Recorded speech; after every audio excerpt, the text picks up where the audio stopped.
Venezuela की कभी लाडली रही फर्स्ट लेडी के चेहरे पर पट्टियां बंधी थी।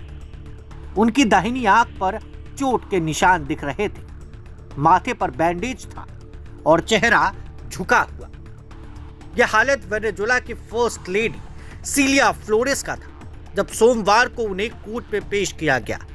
सिलिया फ्लोरेस के वकील ने अदालत में जज को बताया कि ऑपरेशन के वक्त सिलिया को अच्छी खासी चोट लगी है और हो सकता है कि उनकी पसलियां टूट गई हों। सोमवार को first lady cilia Flores Manhattan में जज के सामने उन्हें पेश किया गया।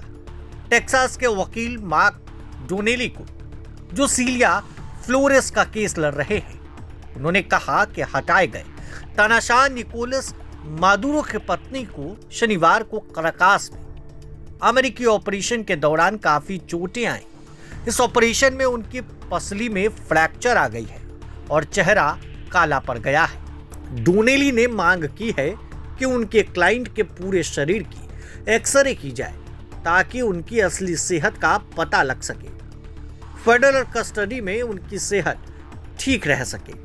अदालत में पेशी के दौरान 69 साल के फ्लोरेस के चेहरे पर 2 पट्टियां बंधी थी, एक आंख के ऊपर और दूसरे माथे पर। अमेरिका ने उन पर कोकीन भेजने की साजिश रचने और बंदूक और ड्रग्स से जुड़े हुए दूसरे मामलों में शामिल बताया है। इन आरोपों पर सिलिया ने खुद को बेगुनाह बताया। जज एल्विन हेलरस्टीन ने फेडरल प्रोसिक्यूटर को फ्लोरेस के डिफेंस वकील के साथ मिलकर यह पक्का करने का निर्देश दिया कि उन्हें वह इलाज मिले जिसकी उन्हें जरूरत है। मादुरो के वकील ने अलग से कहा कि उनके क्लाइंट को भी स्वास्थ्य संबंधी समस्याएं हैं जिन पर ध्यान देने की जरूरत है। राष्ट्रपति मादुरो के वकील ने अलग से कहा कि उनके क्लाइंट को भी स्वास्थ्य संबंधी समस्याएं हैं जिन पर ध्यान देने की जरूरत आवश्यक है। अमेरिका ने मादुरो और उनकी पत्नी को अभी ब्रुकलिन की बदनाम मेट्रोपॉलिटन डिटेंशन सेंटर जेल में रखा है। दोनों ही कैदियों के बीच एक फ्लोर का फासला है, लेकिन उनकी हथकड़ियां एक रंग की है। बता दें कि शनिवार को अमेरिकी ऑपरेशन के दौरान राष्ट्रपति मादुरो और उनकी पत्नी को सिलिया फ्लोरेस को उनके कमरे से अमेरिकी एजेंटों ने खींचकर बाहर निकाला। सिलिया पर आरोप लंबे हैं। वेनेजुएला में इंटेलिजेंस के पूर्व प्रमुख ने 69 साल की फर्स्ट लेडी के बारे में कहा कि वह पर्दे के पीछे से सब कुछ कंट्रोल कर रही थी।